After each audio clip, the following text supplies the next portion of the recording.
Hola amigos y bienvenidos de nuevo al canal de YouTube en el que vamos a abordar hoy un tema de electrónica digital muy interesante que son los flip-flops, también conocidos como básculas y biestables. Agradecer, como no, por supuesto, al amigo Sergio del Uruguay, que fue un poco el instigador de este vídeo, así que al cual le mando un especial saludo. Bien, empezamos. Los flip-flops también son conocidos como básculas biestables, así que en función de la persona con la que habléis, el libro que consultéis, encontraréis un nombre u otro. Bien, se dice que los flip-flops son las unidades básicas de memoria, ¿de acuerdo? ¿Y eso por qué es? Eso es porque es un circuito secuencial, ya no es un circuito combinacional, y el estado de su salida actual depende de lo que tengamos a las entradas y de lo que haya habido en las salidas anteriormente. ¿De acuerdo? Bien. Y una cosa muy importante, nosotros podemos excitar un biestable y a la salida tener un 0 o un 1 y si dejamos de excitarlo, mantener ese 0 o ese 1. Por eso se dice que es la unidad básica de memoria, porque mantiene el anterior estado en ausencia de excitación a la entrada. Bien, vamos a ver los tipos de biestables que tenemos. Podemos hacer una clasificación, como por ejemplo dividirlo entre asíncronos y síncronos. ¿Eso de asíncronos qué significa? Significa que la salida va a ser función de la entrada justo en el momento en el que aplicamos nosotros los niveles a la entrada. Los asíncronos pueden crear algunos problemitas a la hora de trabajar. Y los síncronos van a ser activos o bien por nivel, o bien master slave, que ya lo explicaremos después, o activos por flanco. Se va a producir la sincronización, la validación del dato a la salida se va a producir cuando se sucede un evento de reloj. Vamos a necesitar un reloj, o sea que no solamente vamos a depender de las entradas, sino que vamos a depender también del reloj. Bien, y luego también se puede hacer una pequeña clasificación por la función que realizan. Pueden ser RS, JK, D o T. Vamos a ir viendo cada uno paso a paso, ¿vale? En primer lugar vamos a ver los RS, que son los más básicos y son por los que se empieza al principio. Los RS son los biestables que tienen dos entradas, una reset y otra set. Aquí en el ejemplo he planteado un biestable asíncrono, no tenemos señal de reloj y además lo hemos construido con dos puertas lógicas de una manera muy sencillita. Vamos a estudiar primero un poco la función que se espera de un biestable. El biestable se inventa con esta función. Cuando nosotros activamos la entrada set, la salida se nos va a 1. Y cuando activamos la entrada reset, la salida se nos va a 0. Así de simple. Y si no excitamos las entradas, pues la salida se queda como estaba anteriormente. ¿De acuerdo? Hay un estado de incertidumbre, de indeterminación, que no es interesante, primero porque no lo necesitamos y no lo queremos para nada, y segundo porque depende de qué circuitos pueden crear cambios extraños e inesperados, ¿no? Y eso no es interesante nunca en un circuito digital. Venga, empezamos. Para entender esto mejor, veamos la tabla de verdad. Mira, cuando activamos el set, ponemos un 1, vemos que la salida en los biestables se representa por la letra Q, se nos va a 1. ¿Vale? Cuando activamos, sin embargo, en este caso, activamos, sin embargo, la entrada reset y, por supuesto, la set no está activada, que se nos va la salida a 0. Bien, pues ya hemos entendido cómo funciona un biestable.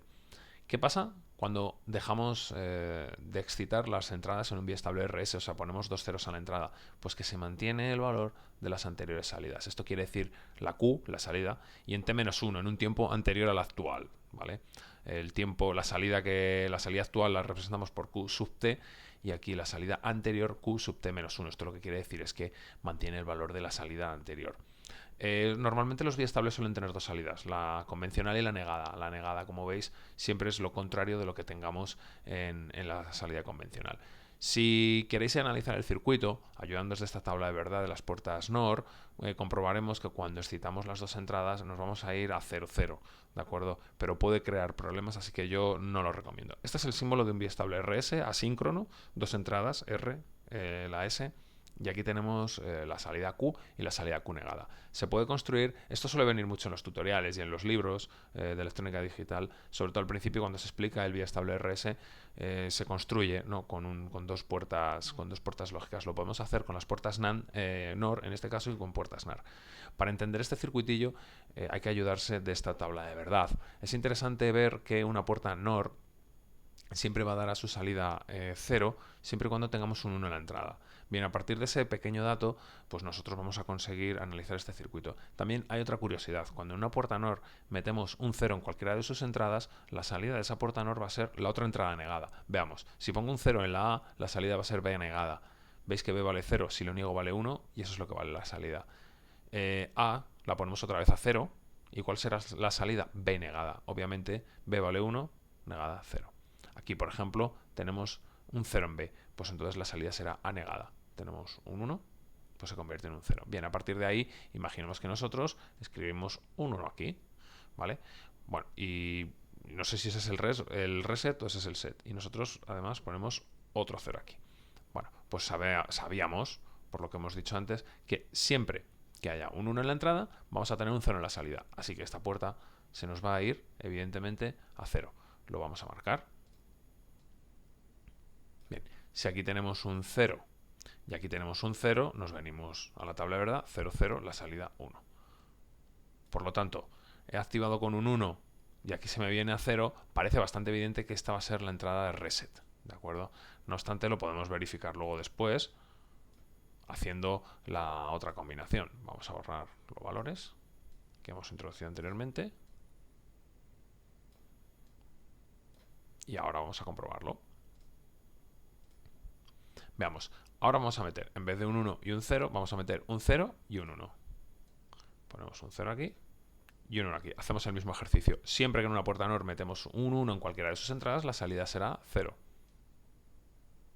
Bien, este 0 se realimenta a través de esta línea y aquí tenemos en esta entrada 0 y en esta otra 0. 0 con 0, a la salida de la NOR tengo un 1. Por lo cual, cuando nosotros activamos aquí esta salida, tenemos, cuando actuamos sobre esta entrada, tenemos a la salida un 1. Pues parece obvio que esto va a ser el set. ¿De acuerdo? Bien. Vamos a borrar esto un poquito para dejar el dibujo más limpio, por si queréis parar el vídeo y echarle un vistazo. Ya hemos averiguado cuál es el reset y el set en este biestable, así que podríamos montar una unidad de memoria con simplemente dos puertas lógicas. Bien, hay otra posibilidad que es con puertas NAND y esto, bueno, pues lo dejo ya para que el que tenga curiosidad que se entretenga. Os dejo aquí un poco las soluciones, ¿vale? Vemos que este sería el esquema de este biestable. Este biestable, ojo, tiene las entradas negadas, o sea que si alguien empieza, que no se vuelva loco con estos valores, empieza a ver que las cosas no encajan tan bien como en el anterior biestable, es porque consideramos que la lógica que se utiliza en la entrada de este biestable es negativa, es decir, los estados activos serían 0 y luego las salidas ya vendrían normales, digamos, en lógica positiva. Bueno, son pequeños detallitos sin mayor importancia. Para ello recomiendo que tengáis visible la tabla de verdad de las puertas NAND y lo que se espera de un biestable RS construido con puertas AND. Vamos a pasar ya a temas un poco más interesantes. Hemos hablado antes que cuando teníamos 1-1 en las entradas se producía una indeterminación que no era deseable, que nosotros realmente no queremos jugar con eso, etcétera, etcétera. Bien, pero ¿qué pasa si queremos eliminar esa indeterminación? Es decir, ¿qué pasa si yo sí quiero que pase algo cuando tenemos a la entrada 1 y 1? Vale, pues para ello nos inventamos el biestable JK. Un JK básicamente es lo mismo que un RS, solo que tiene resuelta la indeterminación de cuando actuamos sobre las dos entradas a la vez. Quiere decir esto que J se corresponde con el set y K se corresponde con el reset, tal y como viene aquí indicado.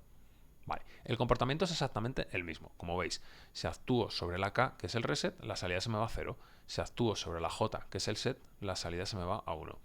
Si no actúo sobre ninguna, la salida es la anterior, como el RS. Pero miraros, qué cosa más curiosa. Cuando activo J y K a la vez, lo que pasa es que la salida que yo tenía anteriormente cambia. Es decir, lo que teníamos antes en Q, ahora es Q negada. ¿De acuerdo? Eso es muy interesante para luego construir otra clase de básculas y de flip-flops. Bueno, pues antes hemos hablado de biestables asíncronos y biestables síncronos. La diferencia estaba en que el biestable asíncrono lo que nos hacía era que la salida va a cambiar en función de las entradas, independientemente de cuando nosotros las excitemos. Sin embargo, un biestable síncrono, sus salidas van a cambiar en función de las entradas, pero siempre cuando se produzca un evento relacionado con el reloj que hemos conectado. Un reloj no es ni más ni menos, normalmente suele ser una onda cuadrada a una determinada frecuencia y que marca el ritmo de trabajo del circuito digital. Bien, pues una entrada asíncrona va a ser una entrada en la cual nosotros vamos a poner un nivel alto o un nivel bajo y eso va a determinar que el chip, el flip-flop, a la salida marque un valor u otro, al margen de los estados de reloj. Un flip-flop puede tener entradas síncronas y entradas asíncronas y puede comportarse de las dos maneras. Bien, las entradas asíncronas suelen ser para temas de configuración o temas de apagado, de encendido o de reset puro y duro, en plan, a lo bestia, en un circuito digital nosotros podemos poner un botón de reset y reseteamos todo al margen de cómo esté el reloj. Suelen ser la entrada de preset y la entrada de clear, un preset o un clear. El preset equivale a hacer un set y el clear equivale a hacer un reset. Además, independientemente de la entrada y del estado del reloj, ¿vale? O sea que estas mandan sobre cualquier otra cosa. Bien, si ponemos el preset y el clear a 1, eso no suele estar permitido y da lugar a inestabilidad y tendríamos que resolverlo en el laboratorio con el flip-flop en concreto, ¿vale? Así que sepáis que esas entradas nos pueden venir muy bien para montajes y, bueno, experimentos interesantes. Bien, tenemos, ahora ya vamos a empezar a movernos con los biestables síncronos, una vez que hemos visto ya un poco más o menos cómo funciona. Uno de ellos, el primero que vamos a ver, es el tipo D. Dado que el RS y el JK ya lo hemos visto, vamos a empezar a ver otro tipo, el D. En este caso, tenemos un biestable síncrono activado por nivel. A esto se les llama latch síncronos. Bueno, sobre el tema de nomenclatura, en los libros vais a encontrar de todo. La verdad es que vais a encontrar muchas cosas y entonces yo no cuento las cosas como verdad absoluta. ¿Vale? La literatura luego es muy extensa y cada ingeniero tiene un criterio, pero en fin, esto puede ser un criterio bastante bueno, que si luego veis otra cosa, pues que nadie piense que o nos hemos equivocado o que en el libro se han equivocado, no hay mucha variabilidad en esto. Vale, generalmente se dice así, latch síncronos. ¿Y qué es esto, este latch síncrono? Pues fijaros la tabla de verdad. ¿Cómo funciona esto? Nosotros, como se activa, es síncrono y se activa por nivel, siempre que tengamos en este caso un nivel alto, aquí, en la E, que puede actuar como el típico enable del inglés, enable, que lo que hace es habilitar, cuando tengamos un 1, lo que yo tenga en la entrada va a pasar a la salida. O sea que deja pasar a la salida todo lo que tenga en la entrada mientras yo tenga aquí un 1. Y por supuesto esta salida es negada. Veamos qué pasa. Si yo tengo un 0 a la entrada, si en el enable tengo un 0, está inhabilitado, cualquier cosa que yo tenga a la entrada no va a pasar y mantiene el valor anterior. Sin embargo, si en el enable pongo un 1, cualquier cosa que yo ponga en la entrada va a ser lo que tenga yo a la salida, es decir, va a ser D en la salida y denegada en la salida negada. O sea, cualquier cosa, un 0, un 1, etcétera. ¿Vale? Bien, estos son los activados por nivel. Luego están los master slave, maestro esclavo. Estos tienen un poquito más de enjundia. Como veis en este flip-flop, mira, se me han olvidado poner los terminales, pues los rematamos ahora. En este flip-flop tenemos dos entradas asíncronas, el preset y el clear, que nosotros podemos activarlos cuando queramos. Tenemos la entrada reset, la entrada S y aquí la entrada de reloj. Ojo, ¿veis la bolita? Esto significa negado. Y este flanquito de aquí, este triangulillo, significa que es activo por flanco. ¿De acuerdo? Vale. El master slave consiste en lo siguiente. Realizamos, además está internamente dividido en dos partes. Una para la toma de datos, que se produce a nivel alto. Como veis aquí, si está fuera la señal de reloj, leemos, ¿vale?, la entrada mientras el reloj está en esta zona. Perdonad que lo he movido. Ahora. ¿Vale? Y luego se ejecuta, es decir, él piensa, vale, ¿qué tengo en las entradas? ¿Tengo un reset? Vale, pues me tengo que pasar a 0. Primero lee las entradas en este momento y luego aquí justo con el flanco dice, vale, pues ahora es cuando me voy a 0. ¿Vale? O sea que la ejecución se produce siempre en los flancos de bajada. Si hacéis ejercicios o tenéis que experimentar con algún circuito, dibujaros siempre la señal de reloj, ¿vale? Con un eje de coordenadas, la señal de reloj, los estados por arriba, tanto de R como de S, y luego las Q a la salida. Y entonces apuntaros, si es un master slave, pues como he hecho yo aquí, las flechitas de cuándo ejecuta, ¿vale? E incluso cuando lee. Es un consejo bastante útil. Bien, así que como veis aquí, el valor a la salida pasa en el flanco descendente y la lectura se produce en el estado alto. Eso lo sabemos por esta bolita, porque dice que lleva lógica negativa, es decir, flanco descendente. Entonces, donde va a hacer la toma de datos va a ser siempre en el nivel inmediatamente anterior. Vale, otra cosa, un detalle, mirad, los datos deben ser estables durante el tiempo que el reloj está en H, en alto, ¿de acuerdo? Si hay un tiempo durante el cual los datos deben permanecer estables, o sea, que si aquí hay cambios, mientras se produce la lectura, podemos tener errores, ¿vale? Bueno, para evitar historias raras, luego veremos los modo edge, es decir, que la toma de datos lo hacen durante un corto espacio de tiempo para evitar que pueda haber variantes, ¿no? o entradas variables. Vamos a ver un master slave flip-flop JK. Bueno, pues es igual que el RS, como hemos dicho antes, pero eliminando la incertidumbre del 1-1, ¿de acuerdo? Vale.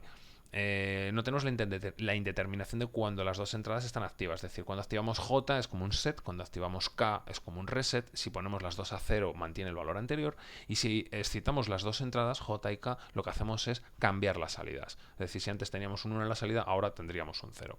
La toma de datos en este caso la producimos en el nivel alto y la ejecución en el flanco descendente. ¿Veis la bolita? El simbolito del flanco, el triangulillo del flanco, y luego la bolita indica que va a ser la ejecución se va a llevar a cabo en flanco descendente. Por supuesto tiene dos entradas, preset y clear, asíncronas, que podemos activar cuando nosotros queramos. Master slave tipo D también tenemos. Bien, en este caso, mira, qué interesante. Tenemos un reloj activo por flanco positivo, ¿vale? Flanco ascendente, no tenemos la bolita. Bien, pues la misma jugada. Nuestro preset, nuestro clear, que si nosotros queremos activarlo, pues lo activamos. Y aquí D, la entrada. Recordamos, los tipo D lo que hacían era dejar pasar lo que tenemos en la entrada hacia la salida, ¿vale? Vale. ¿Y cómo va a ser, digamos, el funcionamiento de este flip-flop? Muy sencillo. Vamos a hacer la toma de datos en el nivel bajo, nivel L, de low, y luego vamos a ejecutar, digamos, lo que tiene que hacer el flip-flop, es decir, pasar ese dato a la salida en el flanco ascendente. Así pues, en este grafiquillo, que es el típico gráfico que se trabaja en lógica secuencial, tenemos la señal de reloj. ¿Veis cómo he marcado las flechitas? ¿Vale? Flechitas que son los flancos ascendentes, que va a ser donde se va a llevar a cabo la ejecución del proceso. Y aquí, en la zona baja, es donde hacemos la toma de datos. Así que, mirad, esta es la salida Q y esta es la entrada. Vamos a ver qué pasa. La entrada vale 1. Y nosotros en esta flecha, que nos marca aquí el flanco ascendente, va a ser cuando la salida cambie en función de la entrada. Hacemos líneas discontinuas, así es bastante útil para que luego pues, el gráfico quede alineado y podamos trabajar a gusto. Vale, ¿qué teníamos en la entrada? Un 1. Mientras la toma de datos a nivel bajo teníamos un 1, ¿verdad? Vale, justo con el flanco lo que hace la salida es conmutar a 1. ¿De acuerdo? Bien, en el siguiente flanco, vale, ¿qué teníamos en la toma de datos cuando estábamos con el reloj a nivel bajo? ¿Qué teníamos? Un 1, pero durante bastante tiempo tuvimos un 0. Fijaros cómo cae esto aquí abajo. O sea, que decir que durante un buen rato, en el nivel bajo, tenemos un 0. Así que cuando el flanco ascendente diga, ahora vamos a pasar la salida a 0.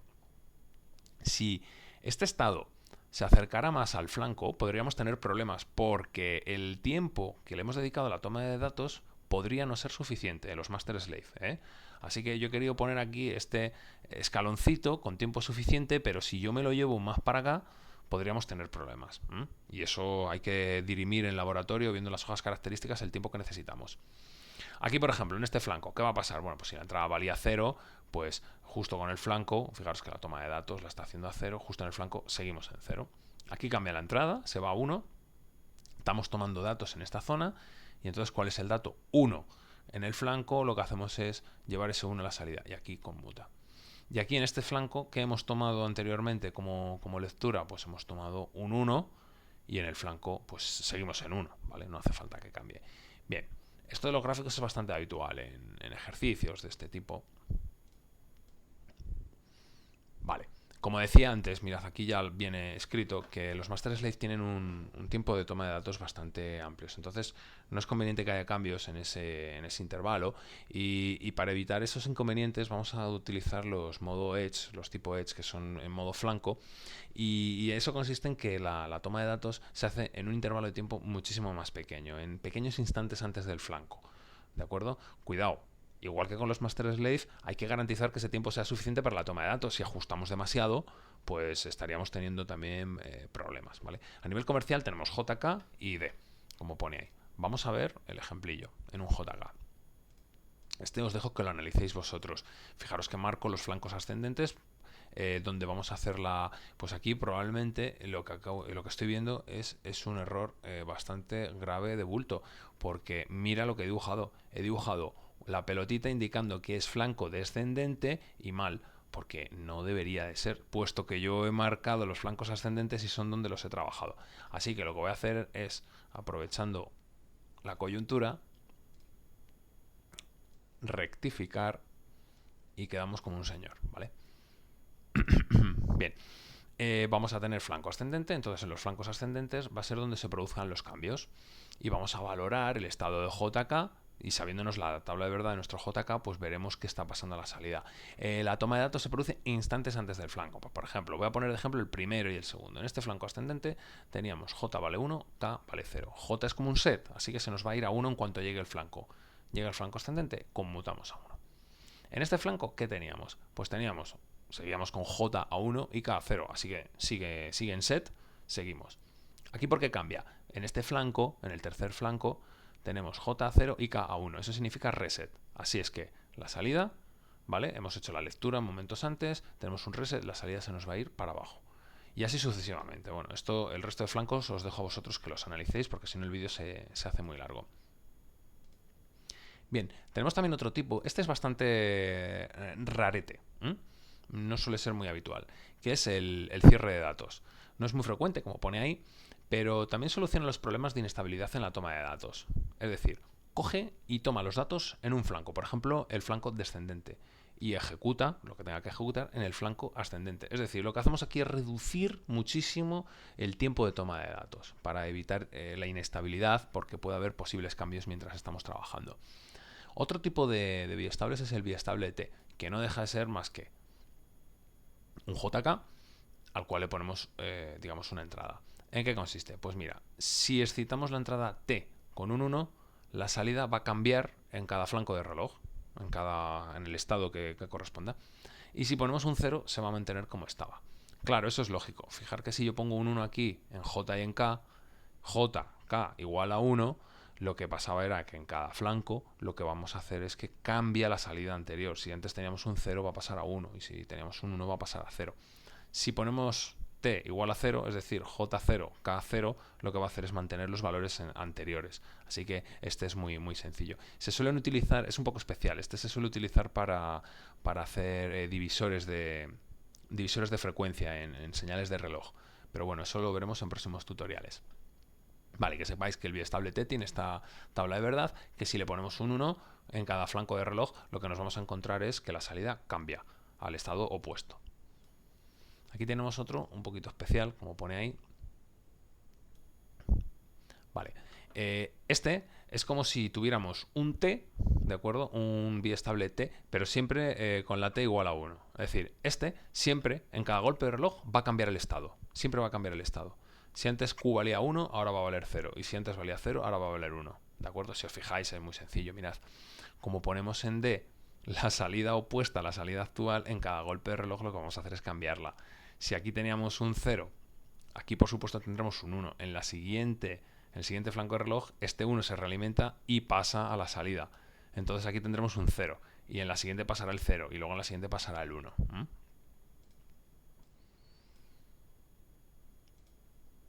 Bien, aquí tenemos un esquemita de un tipo T en función del valor que tenga T, pues eso es lo que va a pasar. Por ejemplo, en este biestable sería un biestable activo por flanco ascendente y en cada flanco ascendente vamos a trabajar, vamos a ver qué pasa. Si T vale 1, en la toma de datos justo antes la toma de datos T valía 1, pues como Q venía valiendo 0, ahora cambia a 1. En el siguiente flanco ascendente, vale, T vale 0, por lo cual va a mantener el actual valor. ¿De acuerdo? ¿Qué valía la salida? 1, pues seguimos en 1. Ahora, la salida vale 1 y en el siguiente flanco, ¿qué nos encontramos? Hemos hecho una toma de datos y T vale 1. Cuando vale 1 la salida cambia, por lo cual nos bajamos a 0 y así sucesivamente. Os lo dejo como ejercicio para que lo estudiéis tranquilamente. Bueno, pues parece ser que hemos acabado. Mira, hemos terminado con los tipos de biestables antes de lo que yo creía. Bien, pues el vídeo creo que no ha salido muy largo, así que espero que lo disfrutéis. En siguientes vídeos me gustaría hacer ejercicios y enseñaros esto de los divisores de frecuencia, conectar unos con otros y luego pasar a ver contadores y registros, porque se pueden hacer contadores, registros con estos biestables y pueden salir ejercicios muy curiosos y construir funciones muy curiosas con estos circuitos. Así que espero que os haya gustado y bueno, podéis apreciar que no ha habido música por petición popular, así es que espero que haya quedado todo mucho más claro y que nada, que disfrutéis, que lo veáis muchas veces y le deis muchas veces a me gusta. Un saludo a todo el mundo y adiós.